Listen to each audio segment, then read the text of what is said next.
तीन उद्देश्यों लेके, तीन एजेंडा लेके हमने काउंसिल में सरकार बनाए थे, यूपीपीएल और बीजेपी। हमारा पहला एजेंडा था बीटीआर में शांति लाना है।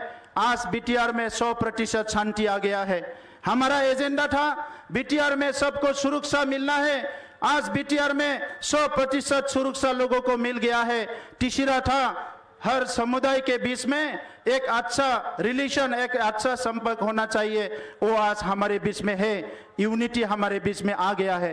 डेवलपमेंट मोदी जी कर रहा है, डेवलपमेंट डॉक्टर हिमंत बिश्व शर्मा जी कर रहे हैं, डेवलपमेंट अभी गांव-गांव में आ रहे हैं। इसलिए आज हमने ये तय किया है, यहाँ के जनता ने तैयार किया है। इस बार एनडीए के जो उम्मीदवार है, कैंडिडेट है, दोरंग उदालगुरी में दिलीप सोइकिया जी, कुकराझार में जयंत बसुमतारी जी, बोरपेटा में फणिभूषण चौधरी जी, और जहां जहां बीजेपी का कैंडिडेट है सबको जिताने के लिए आसाम के लोगों ने तैयार किया है।